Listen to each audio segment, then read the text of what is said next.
এক নজরে ফুটবলের খবর।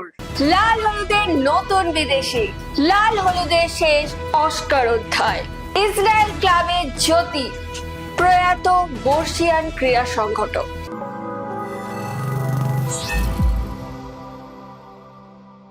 সকাল থেকেই মেঘলা আকাশ, এর মাঝেই মন খারাপের খবর ময়দানে। প্রয়াত হলেন প্রবীণ ক্রীড়া সংগঠক আইএফের প্রাক্তন যুগ্ম সহসচিব শঙ্কর দাস। তার শোক সন্তপ্ত পরিবারকে আইএফএ টিভির পক্ষ থেকে আন্তরিক সমবেদনা জানাই। আমি সায়নী, শুরু করবো আজকের পর্ব। পড়শি ক্লাব মিগুয়েলকে চূড়ান্ত করে ফেলার পর লাল হলুদ পাঞ্জাব এফসির অ্যাটাকিং মিডফিল্ডার দানি রামিরেসকে চূড়ান্ত করে ফেললো, যদিও আনুষ্ঠানিক ঘোষণা বাকি। ক্লাবকে আইএসএল চ্যাম্পিয়ন করার পর অস্কারকে অনুরোধ করা হয়েছিল ক্লাবের তরফে, কিন্তু ক্লাবের নিজের অধ্যায়ের শেষের কথা ঘোষণা করলেন অস্কার। সামাজিক মাধ্যমে এ কথা নিজেই ঘোষণা করেন। ভারতীয় মহিলা দলের নিয়মিত স্ট্রাইকার ও প্রাক্তন লাল হলুদ ফুটবলার জ্যোতি চৌহান পাড়ি দিলেন ইসরায়েল বিনট নেথানিয়া ক্লাবে। জ্যোতি প্রথম ভারতীয় মহিলা ফুটবলার যিনি ইসরায়েলের ক্লাবে খেলবেন। ময়দান জুড়ে শোকের ছায়া। দীর্ঘদিনের ক্রীড়া সংগঠক শঙ্কর দাস প্রয়াত। আজ সকালে শেষ নিঃশ্বাস ত্যাগ করেন তিনি। তার নশ্বর দেহ বিকেলে আনা হয় আইএফএর অফিসে। প্রাক্তন এই যুগ্ম সহসচিবকে শেষ বিদায় জানাতে উপস্থিত ছিলেন ফুটবল পরিবারের সদস্যরা।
শঙ্কর দা মানে শঙ্কর দাস দীর্ঘদিন খেলার সাথে যুক্ত ছিলেন, ক্রিকেট ফুটবলের সাথে, এবং বহুবার আইএফএ গভর্নিং বডিতে তিনি প্রতিনিধিত্ব করেছেন।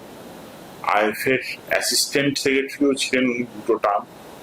কোনো মানুষের চলে যাওয়াটা সবসময় বেদনাদায়ক, কারণ জোড়াবাগান ক্লাবটাকে উনি সন্তানের মতন টেক কেয়ার করতেন, নার্চার করতেন এবং ক্লাবটার সাথে দীর্ঘদিন যুক্ত ছিলেন। শুধু ক্লাবটার সাথে নয়, উনি ফুটবলের সাথেও খুব গভীরভাবে যুক্ত ছিলেন। কোনো মানুষের চলে যাওয়াটা কাম্য নয় এবং ওনার সেই অর্থে সেরকম বয়সও হয়নি চলে যাওয়ার। এটা একটা দুর্ভাগ্যজনক ঘটনা।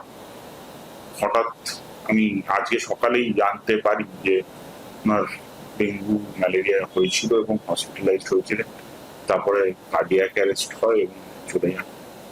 আমি ওনার আত্মার শান্তি কামনা করি এবং আমি মনে করি যে যারা ওনার সাথে আছেন বা যারা ফুটবলের সাথে আছেন সবাই একটাই জিনিস চাইবে যে ফুটবলের মঙ্গল হোক, ফুটবল আরো এগিয়ে যাক, ওনার আত্মারও শান্তি বোধ হয় তাতে। যে কোনো কর্মকর্তা চলে যাওয়াটাই অত্যন্ত ক্ষতিকারক, কারণ আমরা জানি যে এই যে পুরনো মানুষগুলো আছে তারাই কিন্তু মূলত ময়দানটাকে আঁকড়ে ধরে আছে। আমরা যদি বলি সেইভাবে নতুন প্রজন্মের মানুষ ফুটবলে যে এসেছে তা নয়, কিছু মানুষ হয়তো এসেছে কিন্তু যে হারে দরকার আসেনি।